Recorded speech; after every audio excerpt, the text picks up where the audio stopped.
Tonight on 2020, diamonds aren't forever.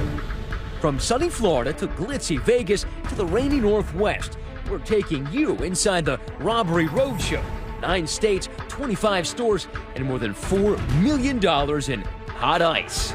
This was a case of a lifetime. If ice could kill, I would have been dead right then. And our story starts here. Mid-afternoon brings the usual hustle and bustle to Portland's downtown district. But things are about to get very unusual. Watch carefully. It's very vivid because it's burned into your memory.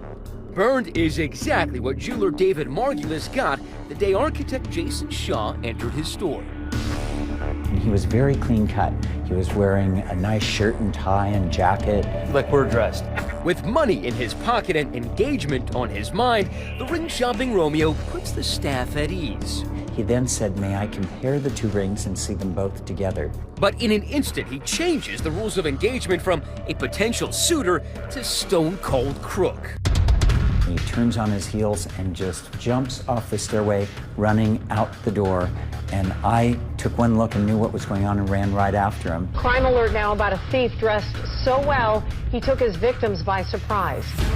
Tonight, we're taking you inside one of the country's most slick and daring robbery rings. A crew so meticulous, they even had someone wiping prints off of doorknobs. So Michael Young cleaned your fingerprints off the door when you hit it going out? Yeah. So hardcore, they even tased themselves just to see what it felt like. To quote, become one with the taser. And so inventive, the tricks of their trade included a golf shirt, a cute little chihuahua, and a pair of wave runners. So, meet the Bling Ring. America's most successful diamond thieves with so much brass, they flaunt their loot and locations online, even using cash for a cushion. Turning on the charm to steal hearts and diamonds. You're kind of describing the doppelganger for Brad Pitt in Ocean's 11. It was almost like it was a TV show type or a movie or something. Exactly. Tonight, we're taking you back to the scenes of the crime. Wonder if you have anything to say to the people. Wonder if you have anything to say to the people. You'll see it all, every second of those hits and runs caught on tape. Because if diamonds are a gang's best friend, cameras are a cop's. They needed to be stopped, and we were the people to stop them. It's great to have you here this Saturday night. I'm David Muir. And I'm Elizabeth Vargas. You've heard the phrase diamonds are a girl's best friend, but tonight, some men who have a fondness for them, too. Enough so that they pulled off a total of 27 robberies, stealing diamonds worth more than $4 million. But here's the question. Would they be able to sell those diamonds once police got in on the chase? Tonight here, we're going to take you inside one of America's most notorious bling rings, their cons, their capers, and all that incredible surveillance video of their crime sprees caught in real time. So let's get back to Matt Gubman. So, what really went down at the Margulis jewelry store in Portland? Well, cracking the case becomes the responsibility and borderline obsession of veteran detectives Eric McDaniel and Brian Hughes. There's a digital signature to every one of these. Starsky and Hutch, they're not. McDaniel drives a Kia 4-door and Hughes usually has his trigger finger on a computer mouse. I mean, we're talking property crimes here. They don't make a lot of news stories about property crime investigations. But make no mistake, these are straight-shooting investigators, highly trained, highly motivated, arriving on scene to find a curious set of circumstances. We have a lot of police officers that work in our downtown core, and for the person to get away that quick was unusual. The property crimes around here usually involve someone looking to make a quick score for drug money. But detectives feel the tale of the tape tells them otherwise. We were under the impression by the way the fella carried himself, he wasn't local. He seemed like he was squared away and had a plan. And they have another hunch. They don't think that he was working alone. There's got to be more than one guy. I mean, just from our experience, there always is. Let's rewind to show you what the police figured out and what the jeweler didn't realize at the time. The person must have known how to get away and must have had someone waiting for him to help him. That's correct. There's a team of fellas out here on the streets looking out for him to do the theft. In this case, the suspect, dubbed the runner, has been provided all the tools needed to succeed. He's been told what to say, how to say it, even his identity is scripted. He's not Jason Shaw, and he's not an architect. He's wearing clear glasses to alter his appearance and a fancy suit to appear successful. All of it provided by a man sitting outside orchestrating the entire event. He's called the Risk Reducer, and he communicates through a disposable cell phone. He pre-planned everything to a point where the risks were reduced and the likelihood of them getting caught was zero.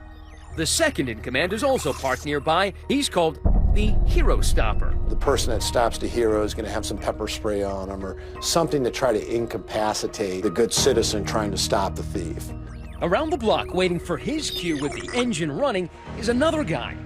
The getaway driver is getting into place. He's driving a white Dodge minivan stolen specifically for this job. You steal a car, it was never registered to you, there's nothing on paper showing you put money down for it, and that way you can just leave it. So there was a risk there, but I think it was a smart one.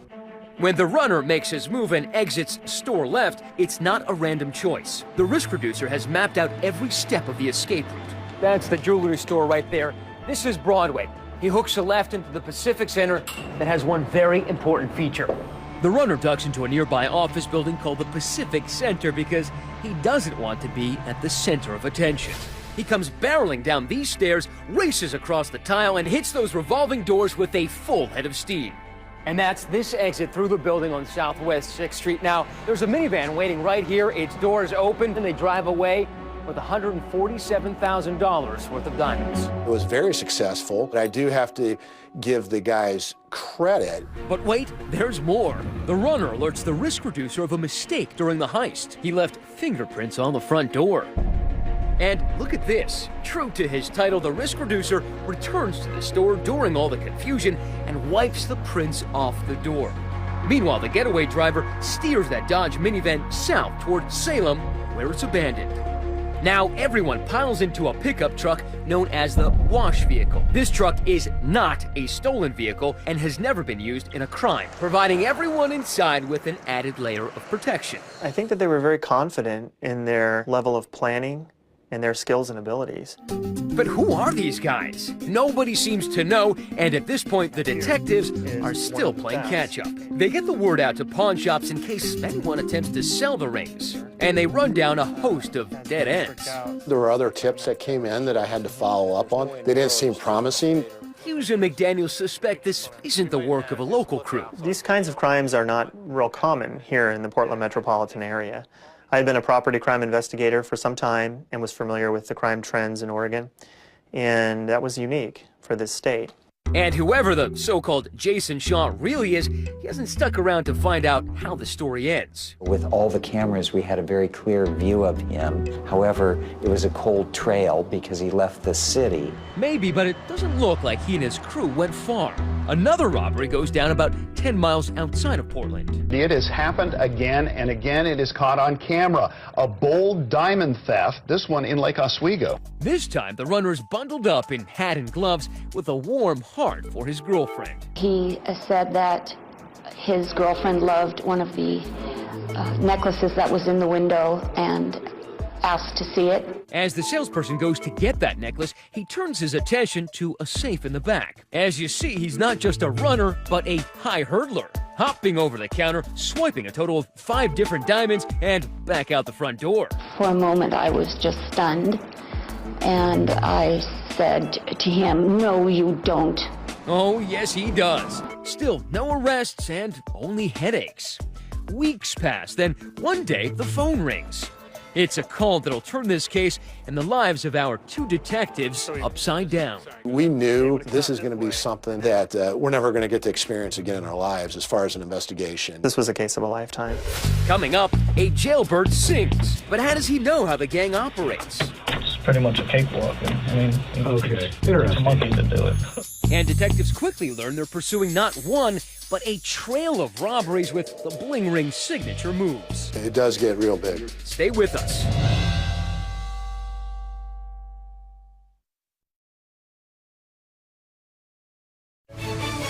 .2020 Saturday continues with Diamonds Aren't Forever. After months of frustration trying to put a name to this face, a Crime Stoppers tip does just that to detectives Eric McDaniel and Brian Hughes. We got a tip from 3,000 miles away telling us I know who that is, and that's what started the case going. The two detectives fly all the way from Portland to North Carolina for a meeting with a sketchy suspect named Victor Lupus, already on probation for assault. It's a long shot. Even if this is their guy, why would he roll over? But it's the only shot they've got. Even though it's the best thing for him to do to cooperate, that's not the natural reaction for a thief. It's to shut down, deny. And that's exactly what he did. He denied ever being out here. But cops know differently. The key point for us is he tells us he's never been farther than the Mississippi River, never been farther west. At the end of the day, when we serve a warrant on his house and find receipts with his name on them and plane tickets to Portland, Oregon, it's not a lot, but you already have him caught in the lie. And that's how orange literally becomes the new black. Lupus is arrested for the Margulis robbery, and this new orange jail suit replaces the black overcoat he wore the day he took those diamonds and ran. Detective McDaniel cleverly advises Lupus of his very limited options. Usually, the guy that steps up first and is ready to change his life, it goes easier for him. Right. But you still have to have ownership. Right. I understand that. Caught between a rock and a hard place, Lupus begins to tell all. First, he confesses to the Portland robbery. She put them in my hands. I was looking at them and ran out the front door. Then he has a few more things to say. Detectives are all ears as Lupus begins to name names. Yeah, that's Michael Young. And here's that guy. Yeah, that's Ernie. Okay. Yeah. Ernie Remore? Yeah. And that is how detectives learn the identities of all of the other smooth operators in Portland. Remember the so-called risk reducer who wiped the prints away at Margulis Jewelers? Lupus IDs him as the ringleader, Michael Young. I was freaking out because I hit the handle with my fingers on the way out. So he said he cleaned it of my fingerprints. So Michael Young cleaned your fingerprints off the door when you hit it going out? Yeah. Who's Michael Young? An ex-con who rules with an iron fist. He implies he's part of a crime family and threatens retaliation with those who dare to cross him. Young was also a master manipulator who lured in new recruits like the Pied Piper. They were living in the nice houses with the bikes, cars, money, promising us the world.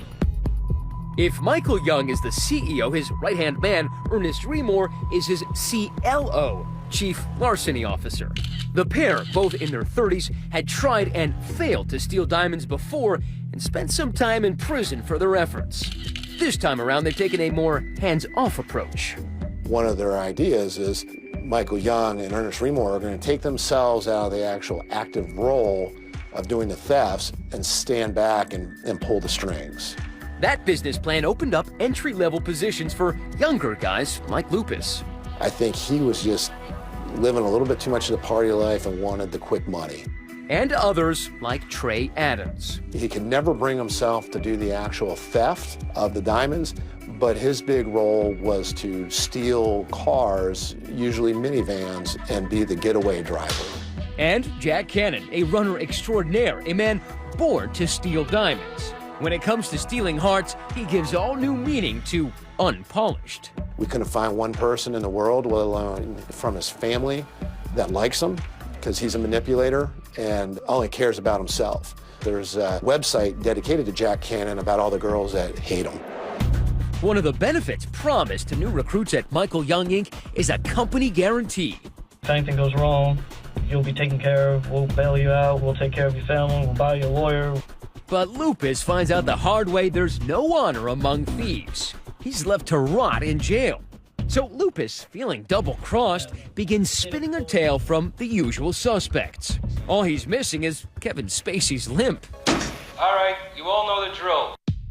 It begins long ago and far from Portland. Lupus tells investigators the gang cut its teeth down in Florida. I mean, they ran to Florida. I've heard millions of stories. In Sarasota at Jeweler McCarver and Moser, where Michael Young and company use a creative and cuddly technique. Each one had its own signature. Each one was kind of unique.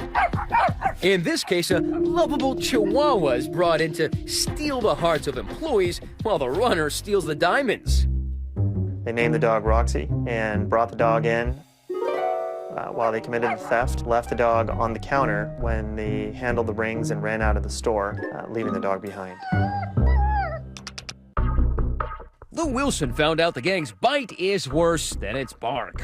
The Vero Beach jeweler had been in the game for 40 years without ever being robbed. A streak that ended when Trey Adams and Jack Cannon darkened his door. I was expecting a customer in the store, and my bell rang. Two guys with ball caps and dark glasses were there. And I said, uh-oh. His next utterance may have been, ah! Trey had gone in first and came in with the taser and shot the old guy in the chest with the taser. The guy just pointed a stun gun at my chest and banged me.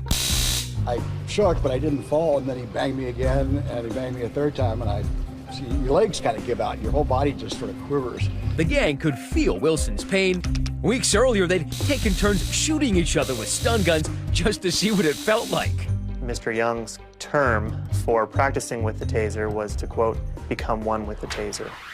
That day in Vero Beach, Cannon and Adams snatch $100,000 in diamonds, but at least they're polite about it. They started out of the office. He looked back at me, and he said, "I'm sorry, man, but I really need the money." And it was kind of a bizarre thing to say. When the robbery roadshow comes to Sanibel Island, Young choreographs his most daring getaway yet. There's only one way on and off this popular tourist destination, and that's this 3-mile-long causeway that connects to the mainland. Toll booth photos captured that moment they cross onto the island. No problem if you're on vacation, big problem if you've just ripped off Congress Jewelers in the heart of town. What made this one unique was, after stealing the diamonds, they had put enough thought into the caper where they believed that the toll booth and the bridge could be used as choke points by the police. So after Cannon and Trey Adams steal a $190,000 ring in broad daylight, they do what any good pirate would do. They take to the sea. So the guys leave their wash vehicle, a pickup that looks a lot like that one, and since they know they can't go over the bridge, they've got to go under it. Their mode of transportation? The Wave Runner. The aquatic escape allows Cannon and Adams to disappear among a wave of tourists out on the water. They are both good and lucky. The guys are halfway to safety when something happens to the Wave Runners, and they're left bobbing here in the bay until they get some help from the most unlikely of sources. How do they pay for their rescue? With your tax dollars. We believe that partway across the channel there, that the jet skis broke down and that the United States Coast Guard helped tow them back to shore. By now, the crew had amassed a total of nearly $2 million in stolen stones. But they were far from through, and neither is Victor Lupus's story. The Lupus confession spans hours, spinning a tale of 1,001 heists. We went from one jewelry theft here in the state of Oregon to over 25 in 8 or 9 different states across the country. The cops better hurry. The Teflon slick diamond rustlers bringing in their gunslinger, Jack Cannon. If eyes could kill, I would have been dead right then. Stay with us.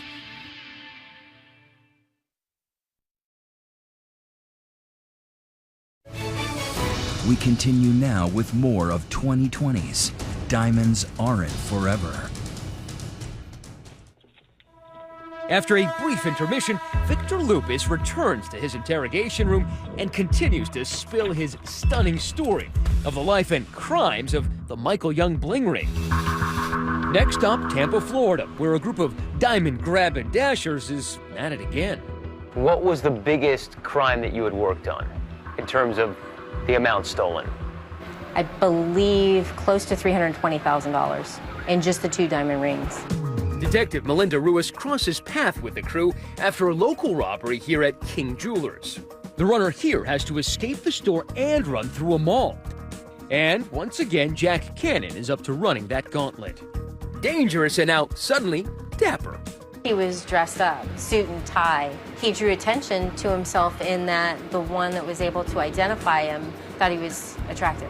The veteran detective says Cannon's look is altered thanks to Michael Young's girlfriend, Terry Miller, who dyes Cannon's hair blonde. You're kind of describing the doppelganger for Brad Pitt in Ocean's 11. Right. The guy in a snazzy suit, blonde hair, designer sunglasses.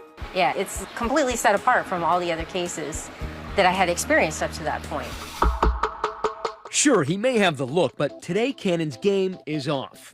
For starters, he's carrying a gun in his waistband, a departure for a gang that usually arms itself only with running shoes.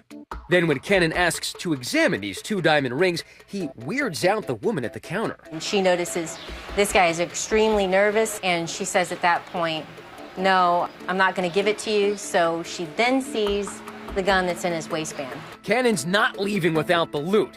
He grabs for the ice, a struggle ensues. Eventually, he breaks free, escaping with the diamonds. Jack was nimble, Jack was quick, Jack was sloppy, leaving a fingerprint. It was awesome. Jack Cannon, right Yeah, away. Jack Cannon right away.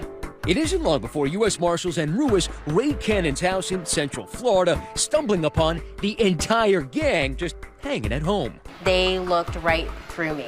If eyes could kill, I would have been dead right then. All are interviewed, but only Cannon is charged in the robbery. He's going to court for a jewelry store armed robbery. At that point, we had no idea that this was anywhere near the level that it was, and we didn't know what their involvement was. Cannon makes bond and, surprise, surprise, fails to show up for future court appearances. He had taken off, went across the country, and continued to operate in the robbery pattern that he had done here. If you think getting arrested for armed robbery would change a man, you don't know Jack. Was he a dangerous guy? I'm not a psychologist or anything, but sociopathic is what instantly hit my head when I was talking to him. So not just a loose cannon, but also had a screw loose. Yeah. And just like that, they're gone, leaving Florida on a cross-country crime spree, which brings them, after 4 more capers, to Portland. And the robbery of the Margulis jewelers we told you about before. By now, Victor Lupus has joined them and is filling in for Jack Cannon as the runner. But it'll be months until Portland detectives McDaniel and Hughes will get the tip that leads them to Lupus. We don't know. And while they're scratching their heads, Young and Company hit that other Oregon store and 2 more jewelers in California. Then they start planning their biggest score yet. It's Vegas, baby! And the staffers of Michael Young Inc. trickle into town. Terry Miller arrives first, then Ernest Remore, followed by Jack Cannon. They call Victor Lupus to join the party, but he declines. He fears the group has become increasingly violent, and with 2 kids to think of, he decides to go straight. I didn't want anything to do with them. You know, I was fine, you know, I was back working. Then they were talking about they were in Las Vegas, and they kept trying to get me to come back to work with them. But Michael Young isn't about to let Lupus's defection spoil the fun. His eyes remain on the prize, a high-profile shop called the Jewelers of Las Vegas with a high-profile TV ad. The Jewelers of Las Vegas, Nevada's most trusted jeweler, your jeweler since 1976. The jeweler caters to Vegas and Hollywood royalty, supplying the bling for major films, including Casino. There we go. Beautiful. But on this day, they find themselves catering to Jack Cannon. What's memorable about Jack Cannon is his demeanor and the way he talks to people. That's what people most remember about him. Aaron Lee is a Vegas detective who says Jack Cannon should feel right at home in Sin City. This was a classic con man. He did everything right to make people feel comfortable when he went in the store. Cannon is shown here scouting the store for the first time. Weeks later, he's back with a wave, a smile, and nerves of steel. He was very well dressed, very well mannered, and he came across like average Joe citizen. 6 diamonds come out of the safe and arrive at the counter. Cannon repeatedly wipes his hand on his sweater to keep it free of moisture. In this line of work, sticky fingers are needed, not sweaty fingers. And in an instant, $500,000 in diamonds and 1 Jack Cannon vanish out the door. It's Detective Lee's job to find him. At times as a detective, you have to put yourself in their shoes.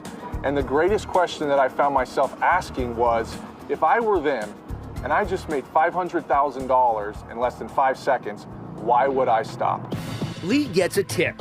I believe it was an insurance investigator said, hey, you may want to talk to Arizona. They had something very similar. In Scottsdale, Arizona, just 2 days after the gang's Vegas score, they're at it again. Although their work is starting to suffer. Watch closely. Jack Cannon is about to grab and dash, but drops $146,000 in diamonds on the floor. Somehow, he thinks the best course of action is to go back and get them. He quickly scoops up both rings while she jumps over the counter in a desperate attempt to catch a thief. For those of you keeping score, it's now thieves, $3.8 million, cops, nothing. When we come back, detectives start connecting the dots and the diamonds, finally tying the bling ring together. I get a phone call. He says, I think you might know some guys that I'm dealing with. But what do they have to do with this place? We're taking you to Philly, city of brotherly love, where things aren't always so brotherly. Wonder if you have anything to say to the people. You want to get that camera open? Are you stupid? Next.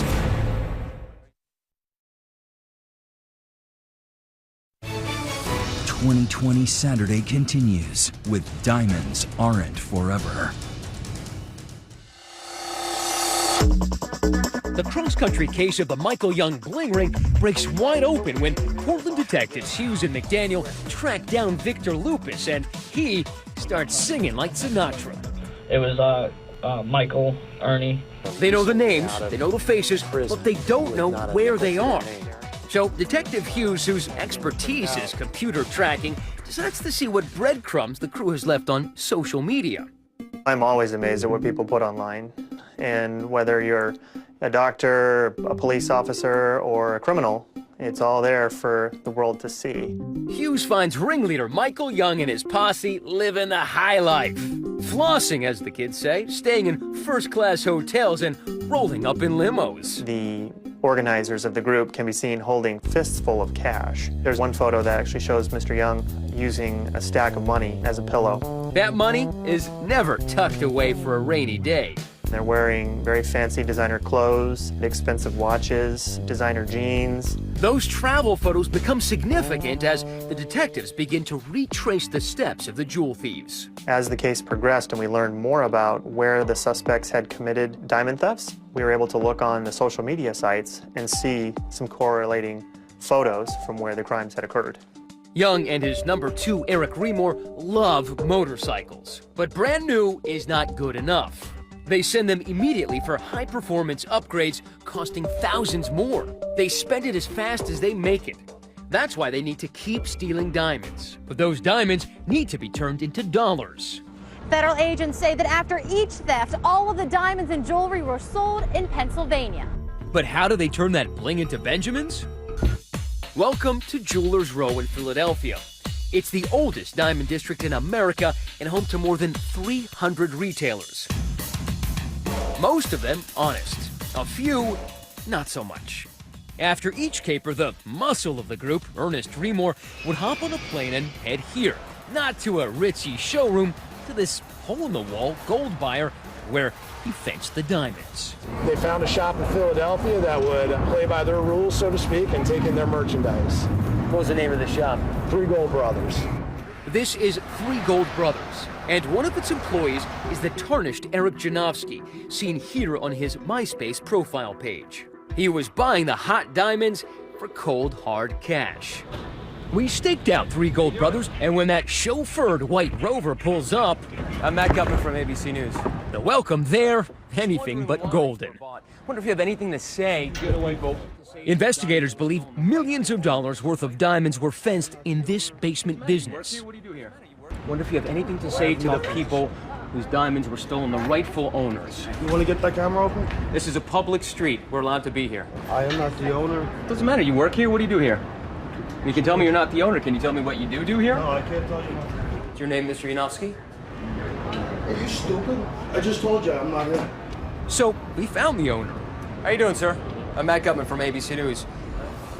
Wondering why stolen diamonds were bought and sold from this store. Wonder if you have anything to say about that? No comment. No comment?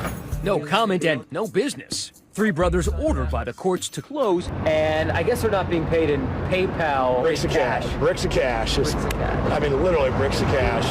But what they did with that money violated the cardinal rule of criminality. They were flashy, they spent wildly, and on social media, these guys told the world about it. Mob wannabe Michael Young should have taken a lesson from a real good fella. I bought it for my wife. It's a coupe. Then, just like De Niro in Goodfellas, Michael Young is suddenly having trouble keeping the troops in line. Are you stupid or what? Did you hear what I said? Don't buy anything, don't get anything, nothing big. Did you hear what I said? What's the matter with you? And now, Young has bigger trouble. The pieces of the puzzle are starting to come together for investigators. It took months of legwork, but McDaniel and Hughes have compared similar crimes all over the country. From big cities to small towns, they connected the dots and linked Michael Young and his minions to dozens of robberies. With one collective eureka, they realize they're all chasing the same gang. They're always one step behind. Right. Unfortunately, we're not all linked up. I finally got a hold of a detective named Eric McDaniel in the Portland Police Bureau. That was a great moment for me as a detective because he had one piece, I had the other piece. I get a phone call from a detective, Aaron Lee, in Las Vegas. And at that point, he says, I think you might know some guys that I'm dealing with up here. And then again, he tells me Jack Cannon. Basically, everybody entrusted us with their case to bundle it into ours and make it one big one. And a federal case at that, which means now the FBI is involved. A huge resource for us to eliminate boundaries. Now, after dozens of robberies and millions in stolen diamonds, the final chapter of this real-life drama is about to play out. They needed to be stopped, and we were the people to stop them. But to finally bring down the bling ring, detectives would first have to decipher some telltale and colorful clues. A bottle of red wine, an orange sweatshirt, and this black ink. It was quite a surprise. Stay with us.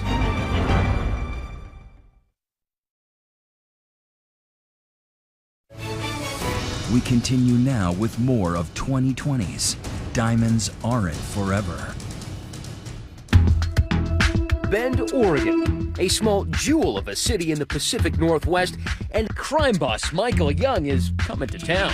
Today, he's shopping here at Saxon Fine Jewelers. It's the gang's next target, and as usual, Young is doing the advance work. Basically what they're doing is they're researching and talking to the weakest employee that they can identify. But this time the kingpin has miscalculated because he's about to meet a sharp-eyed store manager named Natasha Henderson. He came in the store and I remember him. Natasha Henderson can tell a lot about a man from his jewelry. I knew he was from out of the area. He had this big, kind of flashy diamond watch, something more that you would see in like Miami. Not even in LA, it's like Miami, Atlanta, that kind of area. Young browses for a bit, but makes no purchases. He's already got what he came for, information. He now knows Natasha's name, how she acts, how she looks. And in the middle of that, he got a phone call, and I believe that is when he took my picture. They usually go after a female if they can because they just believe that they're the most vulnerable person to steal from. All of Young's recon work will be passed along to Jack Cannon. When he drops by the store, Natasha is not in. So Cannon leaves a business card and schedules an appointment. When he returns, Cannon's attire is par for the course. We have a lot of golfers here, and he actually walked in golf attire. The story includes a prop, a celebratory bottle of wine. He wanted to have that bottle of wine for when his wife came in and, where would we be viewing the diamonds? Jack spins a story about an anniversary gift for his wife and how she'll be joining them shortly to look at a few options. They brought props in and told a story and had props to match the story to put the clerk at ease. With everyone's guard down, Gentleman Jack makes his play. He kind of ushered me in front of him, which oftentimes gentlemen do, and I had the diamonds kind of tucked right here, and he reached over my shoulder, pulled on them, I pulled back, and we kind of struggled, and I kind of realized what was happening. As usual, the last thing the victim sees is Jack Cannon diving into a Dodge minivan with their diamonds. In this case, $150,000 worth. I mean, the FBI have said it over and over again. They were hot on their tail, but they just couldn't quite get there. But it is here in Oregon that investigators catch enough clues to tighten the noose. First, that bottle of wine. They found a fingerprint on the wine bottle. That's where he went wrong. It's got Jack Cannon's fingerprints on it, and this time there's no risk reducer to wipe them off. Investigators dig for more. Jack Cannon walked into a grocery store, and we actually have surveillance photos of Mr. Cannon walking out of that store with a bottle of wine in hand. The photo highlights Cannon's love of tattoos. He is a walking canvas of ink-stained anger featuring flames and a death cross. In this case, Mr. Cannon walked into the store wearing a short-sleeved shirt, and his tattoos are plainly obvious. This case marks the first time Cannon's missteps will impact his cohorts. Remember the business card he left behind? The number on the card is for a prepaid cell phone purchased at this retail store a few weeks earlier. The phones had been shipped to a small grocery chain that only operates 2 locations here in Oregon. Detectives review that store's footage. I have some screen captures from that surveillance footage that show a particular individual buying those throwaway phones. Hughes, who has spent the better part of a year curating social media images of the gang, recognizes the man instantly. The person that bought the phones at the stores is Ernest Remore. When he's purchasing the phones, he's wearing a unique orange-colored hooded sweatshirt. The photo is significant not just for who is wearing it, but where he's wearing it. That was in a photo taken of him on the Santiam Pass, which is a scenic area where the theft was. So Cannon is linked to Remore, and now Remore will be linked to Michael Young. And at that time, Ernest Remore and his partner Michael Young were living together in the same house. Search warrants are obtained, and a visit is paid to a quiet cul-de-sac in Salem, Oregon. A nationwide jewelry theft ring has been busted. It's taken a few years, but Detectives Hughes and McDaniel finally meet up with the master criminal, Michael Young. When I would talk to him and say, hey, you can't sell your stuff to me like you sell to everybody else. You can't manipulate me. We got your number. And you could tell you're hitting it right on, because it was getting him frustrated, because he knew he knew. In a back closet, Hughes finds something familiar. While searching Mr. Remore's bedroom, I located that same orange sweatshirt. In the end, it was social media spotlighting antisocial behavior that caused Michael Young Inc. to be put out of business. Greed. I mean, that's what got him, was greed. If they would have just stuck to the plan and didn't show the money off publicly, right, we still might be trying to figure out who they are right now. The final tally is staggering. 27 robberies, 62 rings, $4,069,430 in diamonds. But now it's payback time. The ringleader is sentenced to 9.5 years in prison. Ernest Remore received a 10-year sentence. Getaway driver Trey Adams got away with a 7-year sentence. Victor Lupus served 22 months and has since been released. The Philly fence, Merrick Janowski, served 7.5 months in the pen. And diamonds were not Jack Cannon's best friend. He's doing a 30-year stretch for the armed robbery. For jewelers all over the country, the case marks the end of a long ordeal. But will they change the way they do business? Yes, they are concerned at all times and overly alert. Before we interviewed David Margulis, we decided to run a little test. I'm going to pose as someone who is hoping to buy his fiancée a beautiful big wedding ring. I will show them my Florida ID. And of course, I'll have to take this thing off. Someone who is not yet married. I meet with a salesperson who is very nice and very businesslike. Your driver's license, if that's okay. Okay. She asks a few questions. Is your bride to be here in Portland? No. When I ask to compare one diamond to another, I'm rebuffed. Can I measure that against the other one? Can I see? I can only have one out at a time. Yeah, I can only have one out at a time. What's your biggest diamond, your most beautiful, gorgeous diamond? My request sets off a chain reaction. The lone security guard at the door discreetly calls for backup, and suddenly 2 men are now near the exit. There would be no grab and dash today. The store passes the test with flying colors. That tightened security, those hyper-vigilant salespeople may prevent the next runner, but the memory of the first lingers on.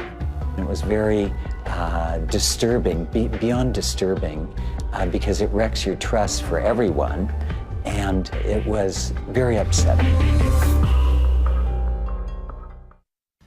That's our program here tonight. Thanks so much for spending your Saturday with us. I'm David Muir. And I'm Elizabeth Vargas. Those are nice diamonds. For all of us here at 2020 and ABC News, good night and enjoy the rest of your weekend. I can take a hand.